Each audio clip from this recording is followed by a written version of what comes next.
जय हिंद दोस्तों, स्वागत है आप सभी का मेरे भाई एक बहुत ही जबरदस्त वीडियो में। और आज की वीडियो में हम यहाँ पर आरबी टेक्नीशियन की पूरी तरीके से पोस्टमार्टम करने वाले हैं कि भैया ये जो वैकेंसी आई है 6557, इसमें ग्रेड 1 का कितना है, ग्रेड 3 का कितना है। इसमें लोग जो कंफ्यूज हैं कि भाई यहाँ पर हम जो डिग्री लेकर के चल रहे हैं उसके आधार पर 1 भर सकते हैं कि 3 भर सकते हैं, क्या दोनों के फॉर्म अलग भरने हैं कि यहाँ पर जो है एक ही फॉर्म से हो जाएगा, नेगेटिव मार्किंग है कि नहीं, एज का यहाँ पर क्या क्राइटेरिया है, फीस का यहाँ पर क्या मामला है, सैलरी हमें कितनी मिलती है, प्रमोशन से हम कहां तक जाएंगे, पढ़ना क्या पड़ेगा, कट ऑफ कितनी गई थी, तमाम तरह के मन में आपके ऐसे सवाल होने वाले हैं। तो आज इस अकेले वीडियो से हम आपके सारे सवालों का जवाब हम आपको दे देंगे और सारी चीजें हम आपकी क्लियर कर देंगे।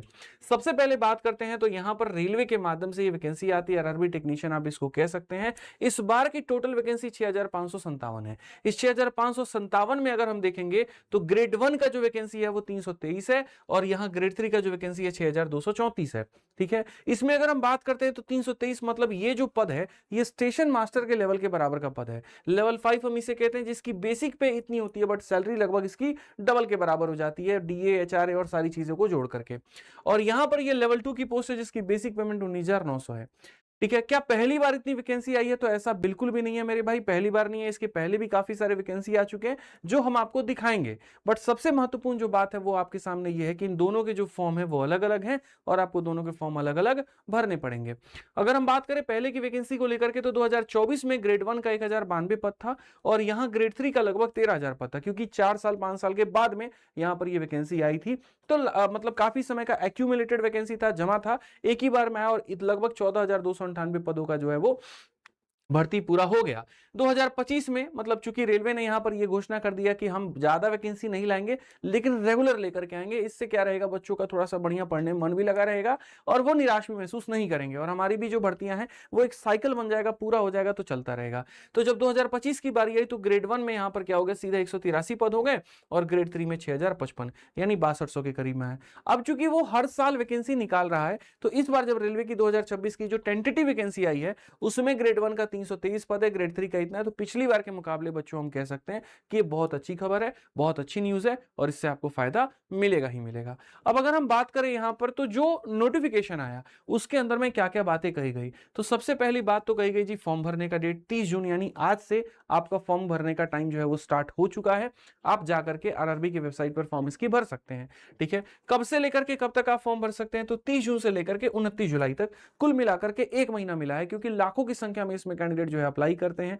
ठीक है, अच्छा खासा उनको समय चाहिए होता है फॉर्म भरने के लिए, डॉक्यूमेंट्स को रेडी करने के लिए, उसके बाद में पेमेंट के लिए, तो एक महीने का पूरा पूरा वक्त मिलता है। फीस भरने की अंतिम डेट 31 जुलाई है और कहीं पर अगर कोई भी तरह से फॉर्म में गलती हो जाती है तो पहले करेक्शन का विंडो नहीं मिलता था लेकिन अब करेक्शन का भी विंडो मिलने लगा है।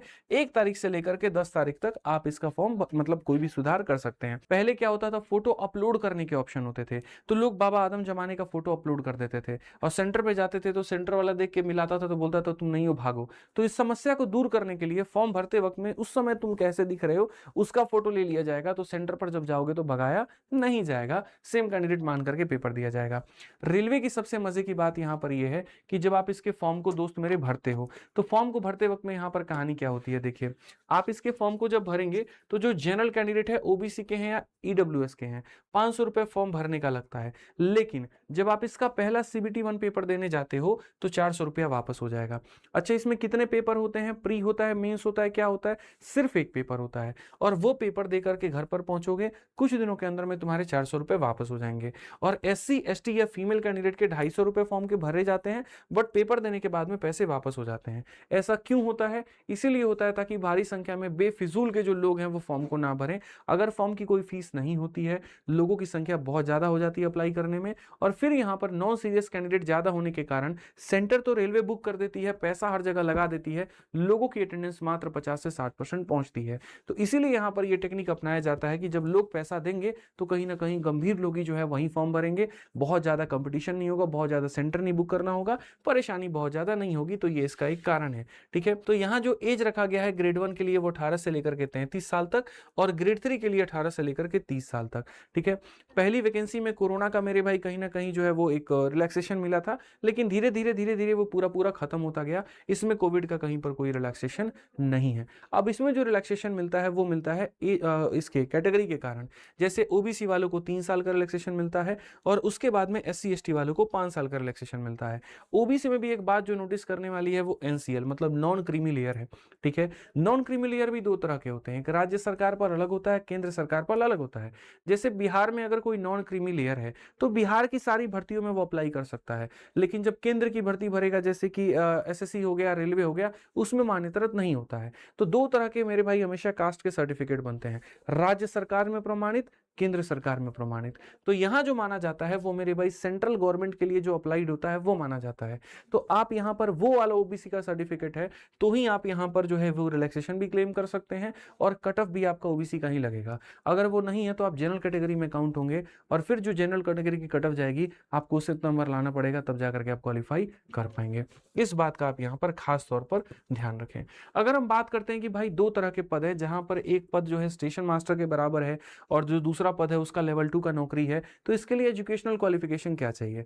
तो देखिए जितने भी बड़े पद होते हैं उनमें ग्रेजुएशन एक न्यूनतम क्राइटेरिया होती है, मिनिमम मानक होती है, उतना माना जाता है। तो जो ग्रेड 1 हो गया आपका, उसमें आपका बीएससी, बीए नहीं चलेगा भाई, बीए कुछ भी नहीं चलेगा, याद रखो। कॉमर्स आर्ट्स वार्ट्स कुछ भी नहीं चलेगा, बीएससी चलेगा, या तो फिजिक्स में हो या इलेक्ट्रॉनिक्स में हो या सीएस में हो या आईटी में हो या इंस्ट्रूमेंटेशन में हो, ठीक है। या आपने बीटेक किया हो या बैचलर इन इंजीनियरिंग किया हो तो चलेगा, या फिर आपने डिप्लोमा किया हो इंजीनियरिंग में तो आपका चलेगा। तो आप इस पद के लिए एलिजिबल है, अन्यथा नहीं है। क्योंकि देखिए टेक्नीशियन शब्द से नाम क्या जाता है, टेक्निकल पद, और टेक्निकल पद के लिए जो डिग्री अभी चाहिए होंगी वो टेक्निकल चाहिए होंगी। पता चले साहित्य में तुम ग्रेजुएशन करके बैठे हो और इसमें अप्लाई करो तो किसी काम का नहीं है, इसलिए मेरे भाई यहाँ पर नहीं लिया जाता है, टेक्निकल डिग्री ही चाहिए होती है। अब इसमें बात करें ग्रेड 3 को लेकर के, ग्रेड 3 में 2 तरह की नौकरियां हैं। एक यहाँ पर जो हो गया एसएनटी यानी सिग्नल और ये करके है, ठीक है, मतलब सिग्नल टी का मेरे को ध्यान नहीं आ रहा है शायद, ठीक है। तो एक एसटी वाला अलग है और एक एसटी वाला अलग है। इसमें क्या होता है देखो, ग्रेड 3 में 2 भर्तियां हैं। इस वाले में अगर आप जाओगे तो इसमें 10th के साथ में तुमको आईटीआई चाहिए होगा, समझ में आ गया बात यहाँ पे। और इसमें यहाँ पर 10th के साथ में जो होगा वो सीसीए चाहिए होगा आपका, ठीक। इसमें एक और बात, यहाँ पर लोगों का कहना है कि जी हमने बीटेक किया तो ग्रेड 3 भर पाएंगे, नहीं भर सकते, अलाउड नहीं है, मैं आपको बताऊं, ठीक है। अच्छा हम 12th किए हैं तो भर पाएंगे, हाँ सिग्नल ट्रेड ना, टेली कम्युनिकेशन, ठीक है, वही ध्यान से मेरे से उतर गया था एकदम यहाँ पे। तो जैसे इसमें ग्रेड 3 में जो हो गया वो एक और पोस्ट है सिग्नल एंड टेली कम्युनिकेशन। तो इसमें कौन से वो लोग भर सकते हैं, तो इसमें दोनों लोग भर सकते हैं, जो 10th और आईटीआई किए हैं वो भी भर सकते हैं, और जो 12th किए हैं फिजिक्स और मैथ्स में मेरे भाई यहाँ पर वो भी भर सकते हैं। मैं फिर से रिपीट करता हूँ, 10th आईटीआई वाले दोनों भर पाएंगे, लेकिन जो 12th किए हुए हैं फिजिक्स और मैथ्स के साथ में वो इसको भर सकते हैं लेकिन इसको नहीं भर सकते। इस बात का यहाँ ध्यान रखिए, साफ तौर पर ये लाइन मैंने यहाँ पर मेंशन कर दी है, इसको लेकर के कंफ्यूजन हद से ज्यादा है। अब अगर हम बात करते हैं यहाँ पर, तो चलो 2 पद हो गए, बढ़िया बात हो गई। फॉर्म कितने से मेरे भाई डेट हो गया वो भी बात हो गई, कब से कब फॉर्म भर सकते हैं वो भी बात हो गया, वैकेंसी लास्ट में कुछ सालों में कब आई वो भी बात हो गई, ठीक है। अब सर एक्साइटेशन आ रहा है, मजा आ रहा है, अब लग रहा है फॉर्म भरने के लिए हम लोग रेडी हैं। तो पेपर यहाँ पर जो होगा वो कितने चरणों में होगा, ऐसा तो नहीं कि 4 साल का प्रक्रिया, ये बिल्कुल भी नहीं है मेरे भाई, सबसे फास्ट है यहाँ पर। एक ही पेपर होता है, कंप्यूटर बेस्ड टेस्ट। जब जब तुम्हारा सीबीटी शब्द आ जाए समझ लेना वो कंप्यूटर बेस्ड हो रहा है, ऑफलाइन नहीं हो रहा, ओएमआर का झंझट नहीं है।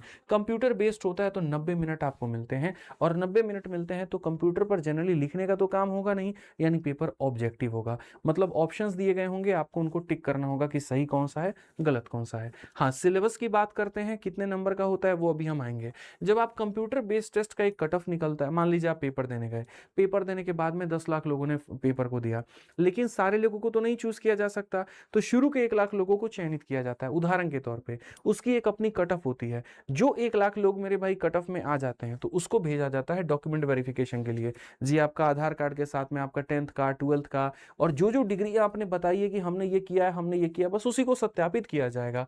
आपका जैसे डॉक्यूमेंट वेरीफाई हो जाएगा उसके बाद में डीएमई यानी डिटेल मेडिकल एग्जामिनेशन होता है, ठीक है। जनरली रेलवे की सारी नौकरियों के लिए आंखों का तंदुरुस्त होना बड़ा जरूरी है। सोचिए किसी को कलर विजन की समस्या है, लाल उसको हरा दिखता है, हरा लाल दिखता है, और आप उसको लोको पायलट बना दीजिए। तो यहाँ पर आप समझ लीजिए कि ट्रेन के साथ साथ आप भी स्वाहा हो जाएंगे। तो इसीलिए इसमें आंखों की जो है ना, मतलब एक तरीके से विजन बहुत जरूरी है। इसमें किसी का लेसिक सर्जरी है तो जहां जहां पर एथिक मेडिकल की जरूरत पड़ेगी उसमें उसको बॉयकॉट, मतलब सीधा सीधा मना कर दिया जाएगा, नहीं लिया जाएगा। जैसे अब इसमें सवाल होता है जी, चश्मा पहने हुए हैं तो हो पाएगा कि नहीं हो पाएगा? तो चश्मा पहने वाले लोग इसको अप्लाई कर सकते हैं। तो पहली बात, पेपर में कोई प्री और मेंस नहीं होता। दूसरी बात, यहाँ पेपर में नेगेटिव मार्किंग भी होता है, अभी हम समझाएंगे 1/3 का। ठीक है। डॉक्यूमेंट वेरिफिकेशन, जो आपके डॉक्यूमेंट है वहीं आपसे मांगे जाएंगे। मेडिकल एग्जामिनेशन में यहाँ पर जो होगा, आप एक तरीके से ये मान करके चलिए कि भैया चश्मा वाले लोग अप्लाई कर सकते हैं लेकिन लेसिक सर्जरी वाले नहीं कर पाएंगे। इसमें एक और चीज है, एक पे लेवल पर सिर्फ एक ही फॉर्म भर सकते हैं। अगर आपने 2 भरे तो दोनों क्या हो जाएंगे? रिजेक्ट हो जाएंगे। बहुत लोग ज्यादा होशियारी बनते हैं कि एक पे लेवल पे 2-2 3-3 फॉर्म भर देते हैं होशियार बन करके, तो फिर वहां पर कहानी तुम्हारी खत्म हो जाएगी। अब बताओ कितने पोस्ट तुम्हारे हैं? एक ग्रेड 1 और एक ग्रेड 3। ग्रेड 1 स्टेशन मास्टर का हो गया जिसमें 323 पद हैं। ठीक है। और ग्रेड 3 तुम्हारे सामने लगभग 6200 जो भी था हमारे सामने वो पद था। ग्रेड 1 चूंकि मेरे भाई जिसके अंदर हमें बैचलर इन साइंस की डिग्री की जरूरत थी, जिसके अंदर बीटेक की डिग्री की जरूरत थी, उसमें यहाँ पर उसका सिलेबस थोड़ा वास्ट होता है।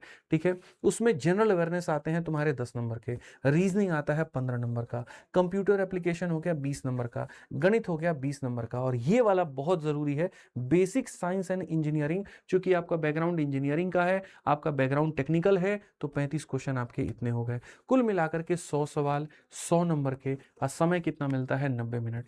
नेगेटिव मार्किंग होती है? जी हाँ बिल्कुल होती है। और कितने की होती है? 1/3 की होती है। इस बात को आप यहां पर ध्यान रखिए। ठीक। अब ये पूरा पूरा संपूर्ण आपका सिलेबस हो गया। इसमें आपके मन में इच्छा होगी, गुरुजी कट ऑफ कितनी जाती है जरा वो बताइए। ठीक है। यहां पर आपका पेपर 100 नंबर का हो गया तो कट ऑफ भी तो जाती होगी। तो इसमें क्या होता है, अलग अलग जोन होता है। एक सिंपल कट ऑफ, जैसे सीजल में एक सिंगल कट ऑफ आ जाए, वैसा काम नहीं चलता है। जोन के हिसाब से कट ऑफ चलता है। जैसे सिकंदराबाद एक जोन है, रांची एक जोन है आरआरबी का, कोलकाता एक जोन है, प्रयागराज एक जोन है, ये सारे अलग अलग हैं। तो सिकंदराबाद में बात करें तो पिछली बार जो वैकेंसी थी इसमें ग्रेड 1 की, वो 76 वैकेंसी थी, और उसमें यूआर की जो कट ऑफ गई थी वो कितनी गई थी? 73। यानी दिमाग में भी फिट करके चलना है कि 75 से ज्यादा नंबर लेके आना पड़ेगा। ठीक है। ये हो गया ग्रेड 1 का, जो स्टेशन मास्टर की नौकरी के बराबर है, मतलब उतने के पावर के बराबर है। अब आ जाते हैं दूसरा वाला ग्रेड हमारे सामने 3, इसको लेवल 2 की नौकरी हम बोलते हैं। ये थोड़ा सा किसका कौन कर सकता था? जो 10th प्लस आईटीआई किया हुआ है वो कर सकता है। और जो मेरे भाई एसएनटी भरना चाहता है तो उसमें 10th और आईटीआई और साथ में 12th, और 12th में फिजिक्स और मैथ वाला। ठीक है। तो अब इसमें देखोगे तो इसमें बहुत वास्ट मेरे भाई डिग्रियां नहीं मांगी जा रही, तो इसीलिए सिलेबस भी बहुत वास्ट नहीं है। गणित सीधा सीधा 25 नंबर का हम पढ़ा रहे गणित, विश्वास करो पूरा 25 का 25 नंबर आएगा। रीजनिंग में आपके आकाश चतुर्वेदी सर पढ़ाते हैं, जबरदस्त 25 नंबर का उसका है आ जाएगा। जनरल साइंस आपका 40 नंबर। इसमें जो खेला होता है ना, मैथ और साइंस का खेला होता है, ये मान के चलो। ठीक है। और जनरल अवेयरनेस तुम्हारे सामने 10 नंबर का, यहां भी 100 प्रश्न है, वहां भी 100 प्रश्न थे, वो भी 100 नंबर का था, ये भी 100 नंबर का था। वहां भी 90 मिनट, यहां भी 90 मिनट। पाठ्यक्रम में दोनों में क्या आ गया?